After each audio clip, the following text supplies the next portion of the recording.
থাকে। আপনি যখন একটি পণ্য বা সেবা বাজারজাতকরণ করবেন তখন আপনি নিশ্চিতভাবে চাইবেন যে ওই পণ্য বা সেবার যে লোগোটি অর্থাৎ যে নামটি সেটি যেন আপনার প্রতিষ্ঠানের নামে নিবন্ধিত হয়ে থাকে, যাতে করে পরবর্তীতে আর কেউ এই নামটি ব্যবহার করে সেম ধরনের পণ্য বা সেবা বাজারজাতকরণ করতে না পারে। এজন্য আপনাকে কি করতে হবে? আপনাকে ওই লোগোটি অর্থাৎ ওই নামটিকে ট্রেডমার্কের জন্য আবেদন করতে হবে। তো আপনাকে সর্বপ্রথম যে কাজ করতে হবে, আপনার লোগোটির সাথে নিয়ে, আপনার প্রতিষ্ঠানের কাগজপত্রের সাথে নিয়ে ট্রেডমার্ক অফিসে গিয়ে আপনাকে লোগোটি নিবন্ধনের জন্য আবেদন করতে হবে। তো আপনি তো আবেদন করার সাথে সাথেই আর লাইসেন্স পাবেন না, আপনাকে এর জন্য বেশ অপেক্ষা করতে হবে। তো বাই দিস টাইম, এই সময়ের মধ্যে আপনি আপনার পণ্য বা সেবার লোগোর পাশে এই টিএম শব্দটি ব্যবহার করবেন।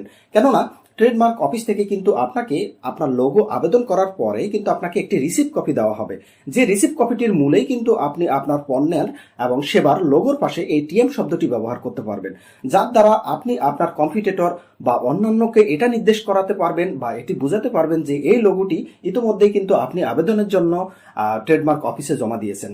সুতরাং ট্রেডমার্ক এই টিএম শব্দটি, টিএম চিহ্নটি আপনারা যখন কোনো পণ্য বা সেবার পাশে দেখতে পাবেন তাহলে বুঝবেন যে এই লোগোটি ইতিমধ্যেই কিন্তু ট্রেডমার্ক অফিসে আবেদন করা হয়েছে, হয়তোবা তারা এখনো এই ট্রেডমার্কের লাইসেন্সটি পায়নি।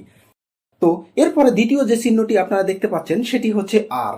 আর দ্বারা রেজিস্টার্ড নির্দেশ করা হয়, অর্থাৎ আপনি যখন ট্রেডমার্কের জন্য আবেদন করেছেন এর পরবর্তীতে একটি নির্দিষ্ট সময় পরে ওই লোগোটিকে অবশ্যই আপনাকে লাইসেন্স দেওয়া হবে ট্রেডমার্ক অফিস থেকে।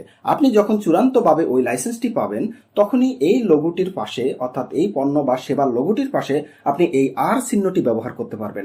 এটি দ্বারা এটি নির্দেশ করবে যে এই লোগোটি ইতিমধ্যে আপনি নিবন্ধন করে নিয়েছেন এবং এই লোগোটির উপর চূড়ান্ত সত্ত্ব আপনার। কেউ যদি এই লোগোটি তার পণ্য বা সেবাতে ব্যবহার করে থাকে, সেক্ষেত্রে আপনি তার বিরুদ্ধে বাংলাদেশের আইন অনুসারে তার বিরুদ্ধে মামলা করতে পারবেন, তার বিরুদ্ধে ক্ষতিপূরণ দাবি করতে পারবেন।